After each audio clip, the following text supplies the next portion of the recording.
Good morning. This is day 2 in Sedona. We came here last evening. This place is beautiful. As you can see, look at that rock mountain just behind me. This place is gorgeous. I booked us our pink jeep tour. It's a 2-hour trip tour around Sedona.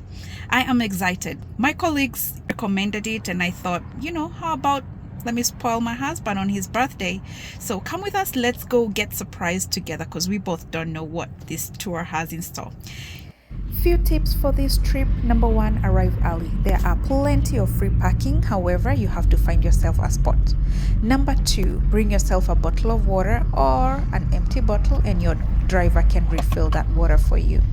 Number 4, remember it's a bumpy ride. Take the longest trip. That way it can take you to the farthest and beautiful top views. You riding up front? Yeah, do you want to? Not really, but if you're okay with it, then okay. Okay.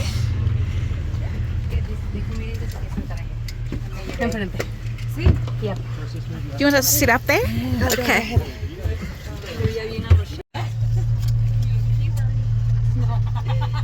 A little bit of that right now, because it is. Now bear in mind, like in the summertime, on the weekends, we get a lot of people coming up here from Phoenix to cool off.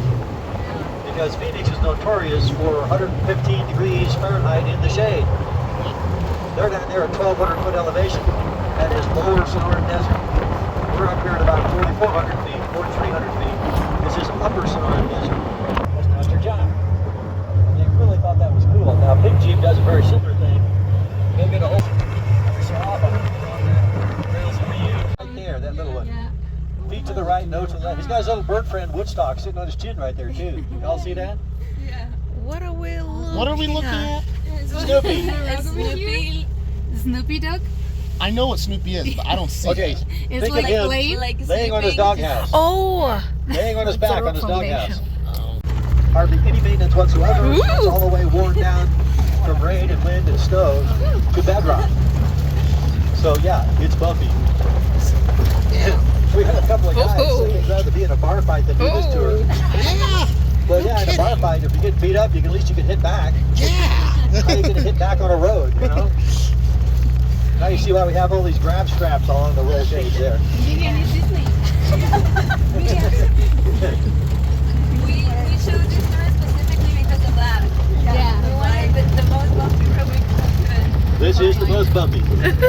Okay, now our Broken Arrow Trail, though, it's not that bumpy, but it climbs and descends 45-degree angles. Oh, man.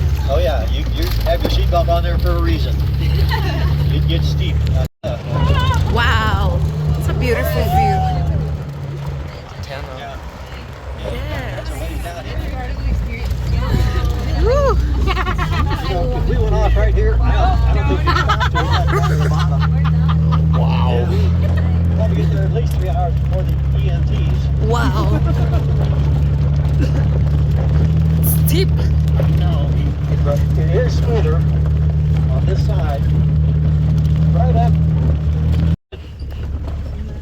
there at the back of Barrawallow Canyon, we got that big green wall back there. On the left side, kind of from the center, there looks like red rock trying to climb up the wall there. Yeah. That's where we're headed. Wow. I'm going to get you guys almost All to the way top up? of that particular red rock. And from there, we're going to be able to see out about 70 miles or so. Actually, before Wow. that, because that's when we find out who walks back and who rides back. No, there's no test. I figure life is a big enough test for us. We don't need tests, on a tour. Mountain lions have about a 60 square mile hunt area. And again, they have no use for humans. Okay.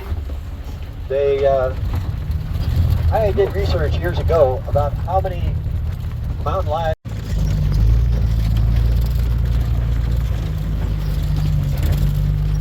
What I should do when I go on hikes anymore is bring my big dog with me. My wife and I have 4 dogs. The smallest one is 80 pounds. The biggest one is 180. He's a Pyrenees mix. Pyrenees size is an adult bear in Arizona. And Pyrenees are designed for the French Alps to be up there and guard the flocks against wolves. Because his head's in the middle with his cape and his wings out to the side. I thought that's kind of cool. But about halfway down the vertical cliff, I think that this will be not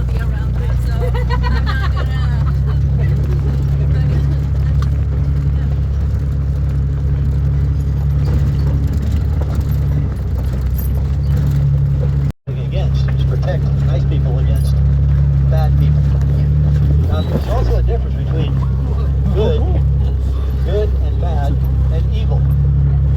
Okay? Good, we all know what good is. That's kind of, I don't know if that's kind of a hard to get a definition, but it's things that doesn't hurt anybody and makes you feel better. And all of a sudden you're able to appreciate the sun coming up or setting or something. Okay, that's a good thing. Now, if you're walking down the sidewalk and you trip over where there is, humane. But 30 seconds of clear thought would have shown what a bad idea that was. Because the amount of mountain lions you have is proportional to the amount of deer you have. The amount of deer you have is proportional to the carrying capacity of the habitat. How much food there is for it. Okay? I got to interrupt my whole story here. This is a friend of mine right here. His name's Cliff. He's feeling kind of rocky. Well, look, he's got a hangover. Yeah, the type will drop in unexpectedly. Don't take it for granted. Am I punishing you too? You guys know what a pun is? Yes. Okay, good. All right. They hit in the heart, and she killed the mountain lion. Don't stand between the mom and her cubs, Anyway, so what do? What's the state of California do? They start killing the mountain lions. Now the whole point was hunting mountain lions is inhumane, and all of a sudden they're slaughtering a little boat, like a little rowboat, that you get out on a lake to go fishing.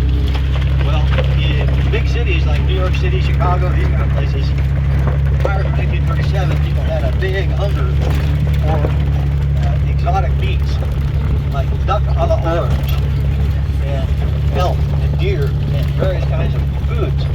But there was no laws preventing it. I think it was a wonderful idea.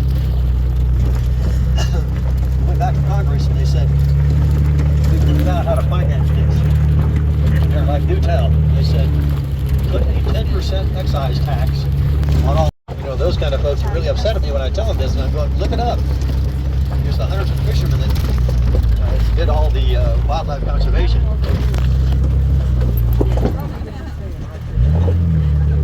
I was going to try to slam his door. That's Wild Bill. He likes to get out. Now, I used to work with him. We worked for one of the other Jeep tour companies together. And he and I were the only guys in town that would get out of the Jeep and catch snakes and things to show people. This is pretty. How's that? Gorgeous. Pretty. Right there. Oh my god. I'm so What about jealous. right here?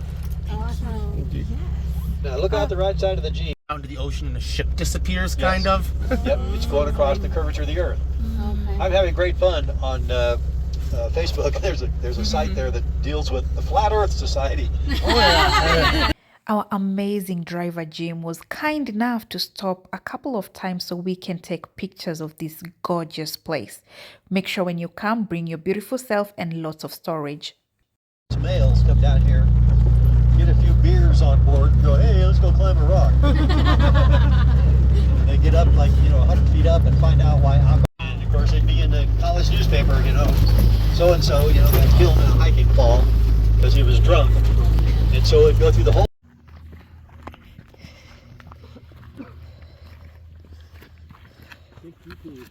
Hiking tours.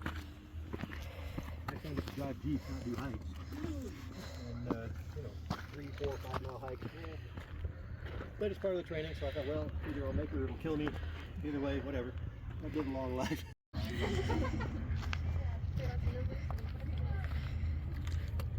Babe.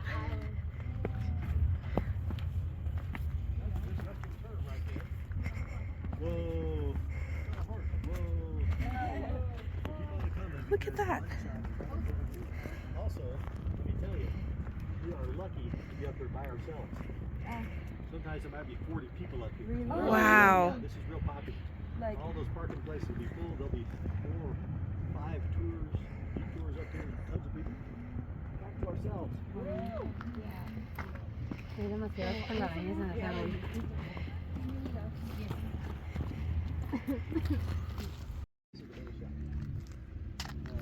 Part of part of the over 6-week training program to become a genuine Jeep tour guide. It's a 4-hour class on how to take pictures with cell phones.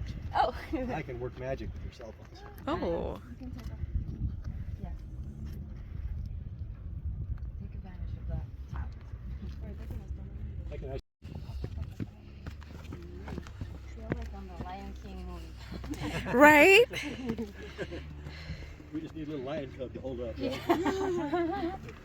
Now, Can I have a picture? you guys can go up even on top of that rock. Just don't go off the left side because it's a several 100-foot drop. Okay. Wow. I want. Stay away from the left side. At least on the right side, it's not that big of a drop. You probably hang up with some bushes.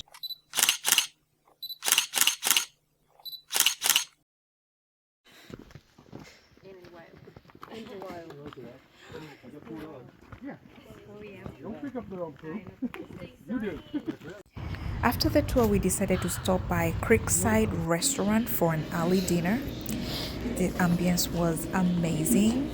The hostess led us to where we wanted to sit and she took us outside. The weather was actually really good. It wasn't so cold yet.